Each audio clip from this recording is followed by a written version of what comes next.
আসসালামু আলাইকুম প্রিয় দর্শক, গত দুদিন ধরে আমি বিভিন্ন মিডিয়াতে জাতীয় নাগরিক পার্টির যে আহ্বায়ক নাহিদ ইসলাম তার কিছু বক্তব্য দেখছি। এই বক্তব্যগুলো নিয়ে অনেকে অনেক রকম আলোচনা করছে, কিন্তু আমি নিজে একটু আতঙ্ক বোধ করছি এবং একটু হতাশও হয়েছি। সেটা কেন বলছি? উনি কি বলেছেন? উনি কয়েকটা কথা বলেছেন। উনি সরাসরি যে কথাগুলি বলেছেন, আমি যদি নাট সেরে বলি যে কি বলেছেন আসলে, তার মধ্যে মূল কথাটা হলো যে দুর্নীতি যদি হয়ে থাকে, দুর্নীতি অনেকেই করেছেন, উপদেষ্টারা করেছেন, বিভিন্ন রাজনৈতিক দলের নেতারা করেছেন, অর্থনৈতিক দুর্নীতি করেছেন, প্রশাসনিক দুর্নীতি করেছেন, ক্ষমতা দখলের দুর্নীতি করেছেন। এবং উনি আহ্বান জানিয়েছেন যে তদন্ত হোক, ইনভেস্টিগেট হোক, তাহলে দেখবেন কে কত সম্পদের মালিক হয়েছে, কে কত টাকার মালিক হয়েছে। একটা কথা বলেছেন উনি। আরেকটা কথা কি বলেছেন? আরেকটা কথা বলেছেন যে এই অভ্যুত্থানের যে সরকারটা ছিল, এই সরকারে যদি ছাত্র প্রতিনিধি না থাকতো, মানে তারা দুজন প্রথমে, পরে মাহফুজ আলম, তিনজন, যদি ছাত্র প্রতিনিধি না থাকতো তাহলে এই সরকার 3 মাসও টিকে থাকতো না। আরেকটা কথা বলেছেন যে কয়েকজন উপদেষ্টাকে বিশ্বাস করা আসলে ভুল ছিল, তাদের নাম তারা খুব শিগগিরই প্রকাশ করবে, কারণ এই উপদেষ্টারা নিজেদের আখের গুছিয়েছে এবং গণ অভ্যুত্থানের সঙ্গে তারা বিট্রে করেছে। 3 নম্বর কথা, আরেকটা কথা হলো যে কিছু উপদেষ্টা এরই মধ্যে নানা ধরনের রাজনৈতিক দলের নেতাদের সঙ্গে লিয়াজও তৈরি করছে, লিয়াজও মেনটেন করছে, এবং এর মাধ্যমে তারা সেফ এক্সিট খুঁজছে। মোটের উপর অনেক কথার মধ্যে আমার কাছে এই কয়েকটা কথা আমার কাছে খুবই গুরুত্বপূর্ণ মনে হয়েছে। প্রথমত, উনি দুর্নীতির ব্যাপারে ইনভেস্টিগেশন চেয়েছেন। এটা আমি মনে করি খুব জরুরি। প্রশ্ন হচ্ছে, ইনভেস্টিগেশন কে করবে? যারা ইনভেস্টিগেশন করবে তারা নিজেরাই তো দুর্নীতিতে আকণ্ঠ নিমজ্জিত বলে নাহিদ ইসলামের অভিযোগে পাওয়া গেল। সরকার কি করতে পারে? একটা দুর্নীতি ব্যাপারে একটা কমিটি করে দিতে পারে। সেই কমিটিতে কে থাকবে? কয়েকজন উপদেষ্টা থাকবেন। হয়তো এমনও হতে পারে যে উপদেষ্টাদের উপরে নাহিদ ইসলামের অভিযোগ তারাই ওখানে আছেন।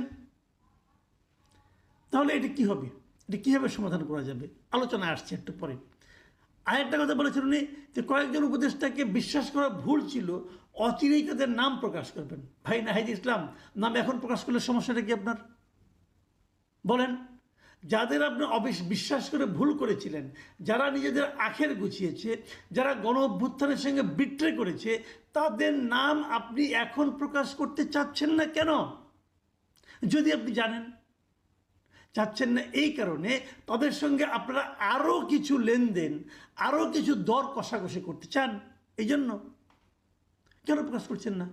তারা যদি গণ অভ্যুত্থানের চেতনার সঙ্গে, গণ অভ্যুত্থানের চিন্তার সঙ্গে বিট্রে করে থাকে আপনি মনে করেন, তাহলে আপনি তাদের নামটা কেন প্রকাশ করছেন না? না করে কি আপনি জনগণের সঙ্গে বিট্রে করছেন না? আপনি জানেন কিন্তু বলবেন না কেন ভাই? গণ অভ্যুত্থানটা কি আপনার নাকি জনগণের? জনগণের গণ অভ্যুত্থান। জনগণের গণ অভ্যুত্থানের সঙ্গে যারা বিট্রে করেছে তাদের নাম আপনি নিজের মনের মধ্যে রেখে দিয়ে কার সঙ্গে দর কষাকষি করবেন? কি দর কষাকষি করবেন? মালপানি কামাবেন, নাকি ক্ষমতা আরও সুদৃঢ় করবেন, নাকি সরকারের কাছ থেকে কিছু সুযোগ সুবিধা নেবেন? কি করবেন বলেন? আপনি যদি জানেন এখনই কার প্রকাশ করেন, আর যদি প্রকাশ না করেন তাহলে তো আমি বলবো আপনি জানেন না, আপনি এটা রাজনীতি করছেন। আপনি জানেন না, আন্দাজি ঢেল মারছেন একটা। এটাও তো হতে পারে। কিন্তু মানুষ আপনাকে বিশ্বাস করে এই কারণে যে আপনি নিজে উপদেষ্টা ছিলেন। কোন উপদেষ্টা কী করেছে এটা আপনার জানা, যদি আপনি বলেন যে আমি জানি, তাহলে মানুষ অবিশ্বাস করবে না। যখন আপনি উপদেষ্টা ছিলেন তাদেরকে খুব ঘনিষ্ঠভাবে দেখেছেন, এবং দেখে হয়তো আপনার মধ্যে সেই ধারণাটা হয়েছে। সেই ধারণাটা আপনি জনগণের সঙ্গে শেয়ার করতে পারেন। শেয়ার না করলে আপনি কবে শেয়ার করবেন? কার কাছে বলবেন? যখন বলবেন তখন তার সময় থাকবে না ভাই। তো এইগুলো হলো একটা পুরোনো টেকনিক। আমি বহুবার দেখেছি, আমাদের বন্ধুবান্ধব অনেকে দেখেছি, কারো ব্যাপারে কোনো অভিযোগ করে, আমি তার নাম বলতে চাই না। ভাই নাম বলতে চান না কেন? কেন নাম বলতে চান না বলেন? এইগুলি ভাই আমি একদম অপছন্দ করি। আমাকে অনেকে বলে, ভাই তোমার কাছে না একটা গোপন কথা বলতে আসছি, তুমি কিন্তু কাউকে বলো না। আমি যদি আমি কাউকে না বলতে পারি তাহলে আমাকে তুমিও বলো না।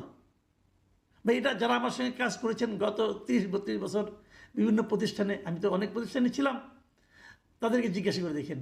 এটা কিন্তু আমার কমন ডায়লগ। ভাই আমার কাছে গোপন কথা বলেন না, আমার কাছে গোপন কথা বলার দরকার নাই। যে কথা আমি কাউকে বলতে পারবো না সেটা শুনে আমার কী লাভ? আমি এটা শুনতেই চাই না। আর আমাকে যেটা বলবেন সেটা আমি গোপন রাখতে পারবো না, কারণ আমি ওই বুদ্ধি খাটিয়ে কিছু করতে পারি না যে অমুকের কথাটা বলবো তমুকের কথাটা বলবো না। এটা ভাই আমার দ্বারা হবে না। আমি যা জানি আমি সব বলে দিই, কিন্তু আমাকে বলেন না। কাজেই যদি কেউ বলে যে ভাই আমি না এটা বলবো না, নাম বলবো না, কিন্তু ঘটনাটা বলবো, তাহলে বুঝতে হবে ওই লোক মিথ্যা কথা বলতেছে, ও বানিয়ে বানিয়ে বলতেছে। আপনি শিওর থাকেন। যদি কেউ বলে যে নাম বলবো না কিন্তু ঘটনাটা বলি, তাহলে নিশ্চিত থাকবেন সে বানিয়ে বানিয়ে বলছে এটা, অথবা হয়তো একানা আছে আর 15 সে বানাচ্ছে। নাহিদ ইসলাম যদি নাম বলতে না পারেন, আমি ধরে নেব, আমি মাসুদ কামাল ধরে নেব সেটা বানিয়ে বানিয়ে অভিযোগ করছে। তার কাছে কোনো এভিডেন্স নাই, সে কিছুই জানে না, বানায় বানায় বলতেছে আমি অনেকের নাম জানি, অনেকের দুর্নীতির খবর জানি। ভুয়া। আর যদি ভুয়া না হয় তো নাম বলেন। কারণ আপনার কাছে কি ওই উপদেষ্টার সঙ্গে আপনার ব্যক্তিগত সম্পর্কটা কেমন সেটা ইম্পর্ট্যান্ট, নাকি পুরো গণ অভ্যুত্থান যে ওই লোকটা ব্যর্থ করে দিচ্ছে সেটা থেকে যে তাকে ফেরানো দরকার, অথবা গণ অভ্যুত্থানকে যে বিজয়ী করা দরকার সেটা বেশি ইম্পর্ট্যান্ট?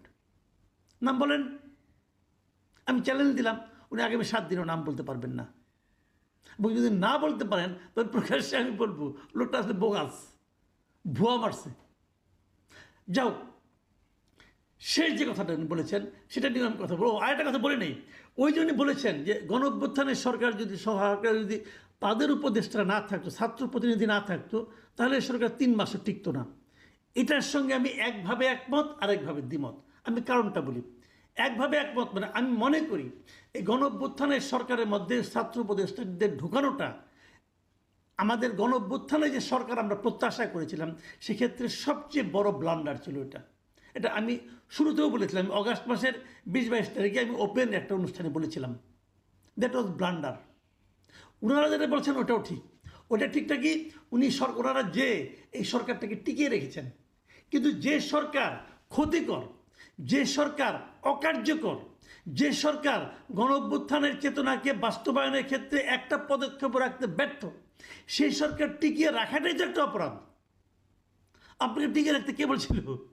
আপনি কেন গেছিলেন এই সরকারে? না, যে কাজটা আমি শুরু থেকে বলছি, কি হতে পারতো? হতে পারতো এটা পুরো সমন্বয়করা মিলে একটা টিম করতে পারতেন। সেই টিম সমন্বয়কদের সকলে 158 জনের কতজন ছিল সারা দেশের সমন্বয়করা, ওনারা বসে জনগণের পক্ষ হয়ে এই সরকারের সঙ্গে নিয়মিত প্রতি 15 দিনে একদিন বসতেন, বসে বলতেন যে আপনারা এই কাজ করছেন, এই কাজ করা ঠিক না। জনগণের পালস আমরা দেখেছি, জনগণের সঙ্গে আমরা থাকি, আমরা জানি জনগণ কি চায়, জনগণ এইগুলি চায় যা আপনারা বাস্তবায়ন করতে পারছেন না বা করতে পারছেন না। এইভাবে তারা একটা প্রেশার গ্রুপে হিসেবে যদি কাজ করতো, এই সরকার যত কর্মণ্য হোক তারা সেই প্রেশারের কাছে মাথা নত করতে বাধ্য হতো এবং এটা জনগণের সরকার হতে পারত। কিন্তু তা না করে তারা সেখানে ভাগ নিতে গেছেন। 2 জন গেছেন মন্ত্রী হইতে, তারপর আরেকজনকে মন্ত্রী বানাইছেন, 3 জন মন্ত্রী হয়েছেন, আর অন্যান্যদেরকে বিভিন্ন মন্ত্রণালয়ে বসাই দিয়েছেন। সব জায়গায় ধান্দাবাজি করছে। নাহিদ ইসলাম তো নিজের কথা বলছে যে উনি করেন নাই। হ্যাঁ, উনি চলে আসছেন, উনি করেন নাই মানলাম। যিনি আছেন, যেমন আসিফ মাহমুদ সজীব ভূঁইয়া, উনি আছেন, ওনার সম্পর্কে কোনো সুনাম শুনি আমরা? শুনি না তো। কিন্তু অতটা দুর্নাম তো আবার মাহফুজ আলমের ব্যাপারে শুনি না কেন? কারণটা হলো উনি কিছু দুর্নামের কাজ করছেন। এই যে এখন যে সর্বশেষ যে ক্রিকেট বোর্ডের যে ইলেকশন নিয়ে উনি যা করছেন, এটা কি ওনাকে ওনার মানে কর্মতৎপরতা, ওনার নিরপেক্ষতা খুব প্রমাণিত হচ্ছে? হচ্ছে কি? হচ্ছে না তো। সিটি কর্পোরেশন নির্বাচনে মানে আপনার এই কী বলে ইশরাকের শপথ নেওয়া না নেওয়া নিয়ে ওনার যে ভূমিকা খুব ভালো ছিল। উত্তরের সিটি কর্পোরেশনে কাকে নিয়োগ করতে হবে এই জন্য চিঠি লেখা খুব ভালো ছিল। নিজের এলাকায় মানে অন্য সকল উপজেলার চেয়ে বেশি বরাদ্দ নেওয়া ভালো, এগুলো উনি দুর্নীতি করেন নাই। ওনার নামে শুনিনি অনেক কিছু, আমরা সব প্রমাণ আমাদের কাছেও আছে। নিশ্চয়ই এখন বললে কোনো লাভ নাই, যখন বললে লাভ হবে তখন নিশ্চয়ই গেলে বেরোবে। অনেকে অনেক কথা বলেন, তো সেগুলি এক কথা রইল। কাজে আপনারা যে কী করেছেন, আপনারা গড্ডালিকে প্রবাহে গা ভাসিয়েছেন। যদি আপনি গড্ডালিকে প্রভাবে গা ভাসান, যদি আপনি সিস্টেমের মধ্যে ঢুকে পড়েন, আগের সিস্টেমের মধ্যে, মানে হাসিনার সিস্টেমে, হাসিনার তৈরি করা সিস্টেমের মধ্যে ঢুকে সিস্টেমকে পরিবর্তন করা যায় না। এই জিনিসটাই বুঝেন না আপনারা, যে সিস্টেমের মধ্যে ঢুকে সিস্টেম পরিবর্তন করা যায় না।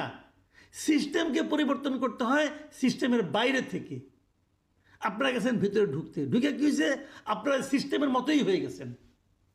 আপনাদের ওই লোকগুলো যে কথাবার্তা বলে, আগের তথ্যমন্ত্রী, আগের এলজিআরডি মন্ত্রী, আগের স্পোর্টস মিনিস্টার যে ভাষায় যে ভঙ্গিতে কথা বলতো, এরাও সেই ভাষায় সেই ভঙ্গিতে কথা বলে। কারণ তারা সিস্টেমের মধ্যে ঢুইকা সিস্টেমের কাছে আত্মসমর্পণ কইরা তারপরে তারা নিজেদের আখের গোছানো শুরু করছে। আপনি কী করবেন? এইভাবে হয় না। ভুলটা ওখানে করেছেন। হ্যাঁ, সরকারকে টিকিয়ে রেখেছেন, নিজেরা সরকারের পার্ট হয়ে নিজেরা সিস্টেমটাকে বদলানোর যে মূল লক্ষ্য ছিল সেই লক্ষ্য থেকে বিচ্যুত হয়ে গেছেন আপনারা। শেষ কথাটা বলে আমি আলোচনা শেষ করব। যে কথাটা উনি বলেছেন যে কয়েকজন উপদেষ্টা সেফ এক্সিট নেওয়ার জন্য এখন থেকে পরিকল্পনা করছেন, এটা একটা চরম সত্য কথা। দুর্নীতি হচ্ছে, উপদেষ্টাদের অনেকেই দুর্নীতির সঙ্গে জড়িয়ে গেছেন। আমরা কিছু কিছু বুঝতে পারছি, অনেকের সম্বন্ধে অভিযোগ আসছে, সেগুলো হয়তো জাজ হবে, অলরেডি জাজ শুরু হয়েছে। কিন্তু এরা কেন করছে এরা জানে না, ওরাও জানে। তাহলে তারা কেন করছে? তারা সিদ্ধান্ত নিয়েছে ওনারা শেষ মুহূর্তে দেশ থেকে পালিয়ে যাবেন। ওদের বিদেশে অনেকের দ্বিতীয় একটা জায়গা আছে, সেকেন্ড হোম আছে, অনেকের আপনার মানে ডুয়েল সিটিজেনশিপ আছে, অনেকের গ্রিন কার্ড আছে, নানাভাবে আছে। বিপুল অর্থ পাঠিয়েছেন, সেই অর্থ দিয়ে ওখানকার সিটিজেনশিপ কেনা যাবে। অনেকে নগদ টাকা পাঠিয়েছেন, অনেকে বিটকয়েনে পাঠিয়েছেন। বিটকয়েন নিয়ে যে কী হচ্ছে এটাও তো আমরা জানি কিছু কিছু। বিটকয়েনের দুর্নীতি আমরা কিছু কিন্তু অলরেডি জেনে গেছি। তো অনেকে বিটকয়েন পাঠিয়েছেন, নানাভাবে তারা বিদেশি সম্পদ পাচার করেছেন। এবং এই জন্যই তাদের জন্য সেফ এক্সিট দরকার। এই জন্য কয়েকদিন আগে আমি বলেছিলাম, যেটা নিয়ে অনেক আলোচনা করছেন, অনেকে দেখি ফটোকার্ড বানিয়ে আমার নামে নানা কথা বলছেন। সেই আলোচনাটা ছিল কি, আমি বলেছিলাম কি, যে যত লোক সরকারের নীতি নির্ধারণী পর্যায়ে আছে, যত লোক এই সরকারের, সে হোক উপদেষ্টা, হোক বিশেষ সহকারী অথবা কোনো পদে, যত লোক এই সরকারের বিশেষ পদে আছে, এদের সকলের পাসপোর্ট সরকার মেয়াদ শেষ হওয়ার 1 সপ্তাহ আগে সিজ করতে হবে সকলের। এবং তাদেরকে নিয়ে একটা বিচার বিভাগীয় তদন্ত কমিশনের সামনে তাদেরকে হাজির করতে হবে। বিচার বিভাগ তদন্ত কমিশন যাকে বলবে হ্যাঁ এ মুক্ত, এর কোনো দুর্নীতি নাই, তাকে আমরা ছেড়ে দেবো, যান আপনি বিদেশ যান অথবা না যান আপনার ইচ্ছা। আর যারা ডুয়েল সিটিজেন তাদেরটা সবচেয়ে আগে করতে হবে।